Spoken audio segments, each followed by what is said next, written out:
Right sir. Sir గతంలో మనం విన్నది, గత ప్రభుత్వం పైన ఉన్న తీవ్రమైన విమర్శ ప్రతిపక్షం వైపు నుంచి వచ్చింది. ప్రజలకు ఆ రకమైన స్కేర్ క్రియేట్ చేసింది కూడా అప్పులకు సంబంధించి. ఆంధ్రప్రదేశ్ రాష్ట్రం అప్పుల్లో కూరుకుపోతోంది, శ్రీలంకలాగా అయిపోతుంది, ఇంకేదో దేశంలాగా అయిపోతుంది అన్నారు. సో అప్పులని కట్టడి చేయగలిగిందా ఈ ప్రభుత్వం, కొత్త సర్కారు? అప్పుల్ని కంట్రోల్ చేసుకోగలిగిందా? అప్పులు తగ్గించగలిగిందా?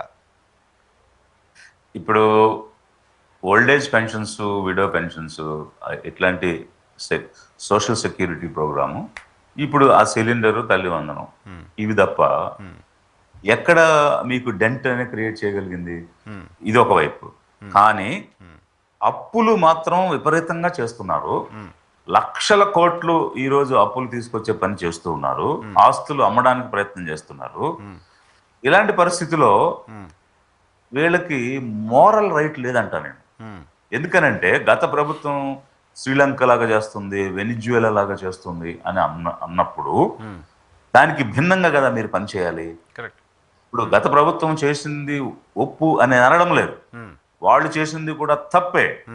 ఎస్పెషల్లీ ఈ డిబిటీ అనే ఒక్క కార్యక్రమం చేసేసి మేము ఇంత చేసాం అంత చేసాం అని గొప్పలు చెప్పుకోవడం అనేటువంటి దానివల్ల ఎలాంటి ప్రయోజనం లేదని క్లియర్గా స్పష్టంగా కనిపించింది.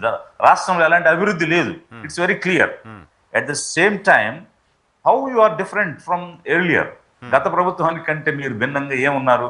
యు ఆర్ ఇంకా అప్పులు తీసుకోవడానికి కొత్త దారులు వెతుకుతున్నారు, మీరు కొత్త పందాన్ని కనిపెడుతున్నారు మీరు. సో ఏ వైపు నెట్టేస్తున్నారు, ఎలాంటి పాతాళానికి తొక్కేస్తున్నారు ఆంధ్ర రాష్ట్ర ప్రజలు అనేది ప్రజలు గమనించాలి. మీ ద్వారా నేను ప్రజలను కోరుకునేది ఏమిటంటే, ప్రతి ఏ అడుగు ఎందుకు వేస్తున్నారు, దీనివల్ల ఏ విధంగా రాష్ట్రం కోల్పోతుంది అభివృద్ధి, అలాగే అప్పులు పెరిగిపోతాయి అనే అంశం కూడా చూడాలి. ఈ స్థాయిలో అప్పులకు పోవడానికి రీజన్ ఏంటి సార్? ప్రభుత్వం ఎందుకు నడపలేకపోతున్నారు? ఈ స్థాయిలో అప్పులు ఎందుకు చేస్తున్నారు? అప్పుల్ని కంట్రోల్ ఎందుకు చేసుకోలేకపోతున్నారు? రూపాయి దొరకట్లేదు, ఆంధ్రప్రదేశ్ అంటే అప్పిచ్చే పరిస్థితి లేదు అని కూడా ముఖ్యమంత్రి గారు మాట్లాడారు, గతంలో చూసాం. ఎస్, ఇప్పుడు గవర్నమెంట్ వచ్చిన కొత్తలో కూడా నేను ఒక సందర్భంగా మాట్లాడుతున్నప్పుడు చెప్పాను. సో ఇంచుమించు జీతాలు ఇవ్వడానికి అప్పులకు సంబంధించి తిరిగి కట్టాల్సిన వాయిదాలు కానీ వడ్డీలు కానీ, అంటే so to pay back the loans or the interest on the loans, వీటన్నిటికే మనకు వచ్చేటువంటి నిధి సరిపోవడం లేదు. సో అక్కడికక్కడికి అంటే ఇప్పుడు 1,20,000 కోట్లు ఇంచుమించుగా పర్ ఇయర్ కేవలం శాలరీ పేమెంట్స్, డెట్ క్లియరెన్స్కి, అంటే రీపేమెంట్స్కి సంబంధించిన ఇంట్రెస్ట్ పేమెంట్స్కే సరిపోతున్నాయి. సో అంటే ఇంచుమించు వీడు చెప్పిన ప్రామిసెస్ ఫుల్ఫిల్ చేయాలంటే ఒక 80,000 కోట్లు కనీసంగా కావాల్సి వస్తాయి. సో అపరాణం. ఇట్లాంటి సందర్భంలో అంత డబ్బు ఇక్కడ లేదు. వెల్ఫేర్ స్కీమ్స్ ఇవ్వడానికే సరిపడినంత డబ్బు లేదు. కేవలం మనకు వచ్చేటువంటి ఇన్కమ్ ఏదైతే ఉందో అది మెయింటెనెన్స్ కి సరిపోద్ది. కొంచెం ఏదైనా డెవలప్మెంటల్ యాక్టివిటీస్ చేయడానికి వస్తుంది.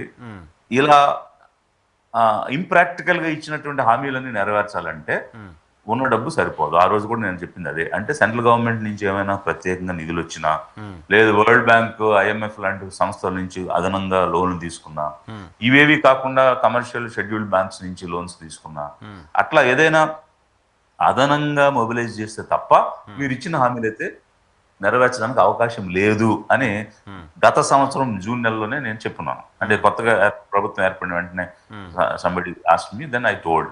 So same thing is happening. Unless they get money from external sources, they'll not be able to implement any of their promises, and they'll not be able to bring any kind of development in the state. నా point ఏంటంటే, మీరు చెప్తున్న దాని ప్రకారం 80,000 కోట్ల రూపాయలు ప్రతి ఏటా అప్పులు తెస్తే తప్ప సూపర్ 6 అమలు చేయడం సాధ్యం కాదు అనేది గత జూన్లోనే మీరు చెప్పారని చెప్తున్నారు. సో ఈ ఏడాది కాలంలో ప్రభుత్వం చేసిన అప్పు 1,50,000 కోట్ల రూపాయలు అనేది కనపడుతోంది, ఆన్ పేపర్ కనపడుతుంది. కార్పొరేషన్లో అయితే ఇది అయితే ఇది కనపడుతుంది. 1,50,000 కోట్ల రూపాయలు ఒక ఫినాన్షియల్ ఇయర్లో అప్పులు చేసిన ప్రభుత్వం సూపర్ 6 అమలు చేయలేదు, మరి డబ్బులు ఏమైపోయినాయి? That's what I'm saying. See, they sing a song of Amaravati and Polavaram. ఇవి రెండు చేసేస్తే మేము we are efficient and we are performers అన్న ఫీలింగ్ లో ఉన్నారు. That's what I'm saying. So Amaravati is just a capital for a state. So ఇక్కడ ఒక చిన్న ఇది సార్, ఇప్పుడు పోలవరానికి కూడా ఈ తెచ్చిన 1,50,000 కోట్లు పోలవరానికి పెట్టింది 15 కోట్లు కూడా లేదు కదా. రాష్ట్ర ప్రభుత్వం పెట్టింది ఏముంది పోలవరానికి? ఏడాదిలో ఏం లేదు. కేంద్ర ప్రభుత్వమే పాత రీఎంబర్స్ చేసింది 10,000 కోట్లు ఎంతో. అమరావతికి 32,000 కోట్లు 33,000 కోట్లు టెండర్లు పిలిచారు, ఎక్స్పెండిచర్ ఇంకా అవలా. ఏమైపోయింది మరి మిగతా డబ్బులు? అదే అంటే కొన్ని ఇంక లోతైనటువంటి అంశాల గురించి మనం మాట్లాడాల్సి వస్తుంది. సో అంటే ఈ రకంగా వచ్చే ఈ హెజమనిక్ క్లాస్ ఆఫ్ పార్టీస్ వాళ్ళ ఇంట్రెస్ట్లు దేని మీద ఉంటాయి అనేటువంటిది ఒక అంటే ఇన్ డెప్త్ అనాలిసిస్ ఇవ్వాల్సిన పరిస్థితి వస్తుంది. వీళ్ళ ఇంట్రెస్ట్లు అంటే as far as I see or as far as I gather information from the people. So ప్రజల్లో ఉన్న ప్రజల నాడి ప్రజలు అనుకునేటువంటి చర్చలో భాగంగా చూస్తే ప్రజల సంక్షేమం అవసరం లేదు, ప్రజల యొక్క అభివృద్ధి అవసరం లేదు, ప్రజల యొక్క ఆస్తిపాస్తులు ఇచ్చి ఆదాయ వనరులు ఇచ్చి వారు స్వతంత్రంగా నిలబడగలిగి వాళ్ళు స్వతంత్రంగా జీవన ప్రమాణాలు పెంచుకుని నడవగలిగే అవకాశాలు ఇవ్వడం అన్నది కాదు మా లక్ష్యం, మా గోలు, మా priority. Our priority is we have spend crores of rupees, we bribe the ఓట్ల కోసం లంచం ఇచ్చాం, మళ్ళీ ఎన్నికలు రావాలంటే మళ్ళీ ఓట్లకు లంచం ఇవ్వాలి, అందుకు మేము సంపాదించుకోవాలి. ఎలా సంపాదించుకోవాలి? కొత్త కొత్త ప్రాజెక్ట్స్, కొత్త కొత్త కాంట్రాక్ట్స్. ఇప్పుడు పోలవరంలో ఎంత పెట్టినా ఎంత తిరిగి వస్తుంది? అలా కాకుండా అవసరం లేని పట్టిసీమ లాంటిది ఒకటి కట్టి ఒక 300-200 కోట్లు తెచ్చుకుంటే అది ఈజీగా వస్తుంది కదా అని ఇలాంటి పక్కదారులు కనిపెట్టి ఏ ప్రాజెక్టు ఎవరికి ఇచ్చి ఎంత మనం రాబట్టుకోవచ్చు, ఎంత మనం సంపాదించుకోవచ్చు, ఎంత మనం విదేశాలకు పంపించి అక్కడ నిలువ చేసుకోవచ్చు అన్నదే. అంటే I don't want to name particular person, name particular country where this entire wealth is going, entire amount is being transferred. అది సింగపూరా, రష్యా, లేకపోతే యుఏఈ, ఇట్లాంటి పేర్లు నేను చెప్పాలనుకోవడం లేదు, వ్యక్తుల పేర్లు కూడా నేను చెప్పాలనుకోవడం లేదు. కానీ ప్రజలను గమనించమంటున్నాను.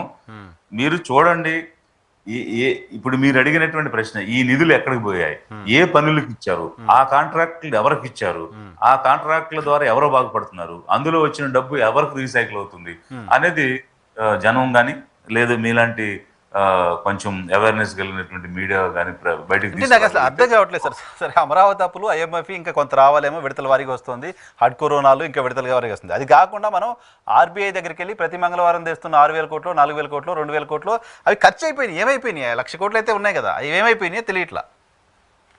That's what see. ఇప్పుడు ఏమేమి పనులు ఇచ్చారు, ఏమేమి కాంట్రాక్టులు ఇచ్చారో చూస్తే మీకు అర్థమవుతుంది. పైగా వారు ఏమన్నారు, ఇప్పుడు government of India 15,000 crores loan తెచ్చుకోవడానికి పర్మిషన్ ఇచ్చింది. ఆ 15,000 crores మేము తెచ్చుకుని దాన్ని నేను సమక్షేమానికి పెట్టలేనని చెప్పి గౌరవ ముఖ్యమంత్రి గారు చెప్పారు. సో అట్లా ఒకవైపు సంక్షేమానికి ఏ విధంగానూ పెట్టడం లేదు, ఇప్పుడు వస్తున్న పథకాలనే రీరైట్ చేసి ఏంటంటే ఓల్డ్ వైన్ న్యూ బాటిల్ అని కొత్త ప్రోగ్రామ్స్ పేర్లు పెట్టి పాతవి అన్ని అందులో మిక్స్ చేసి పోస్తున్నారు తప్ప అదనంగా వస్తున్నది లేదు, కొత్తగా ఇచ్చింది లేదు, అలాగే వెల్ఫేర్కి ఇస్తుంది లేదు, డెవలప్మెంట్ లేదు. బట్ ఫోకస్డ్గా వారు అనుకునేటువంటి ప్రయారిటీ ప్రకారం ఎక్కడ ఈ నిధులు వాడాలి, ఎవరికి ఈ కాంట్రాక్ట్ వర్క్లు ఇచ్చి అవి రీసైకిల్ చేసుకోవాలనేది అయితే జరుగుతుంది.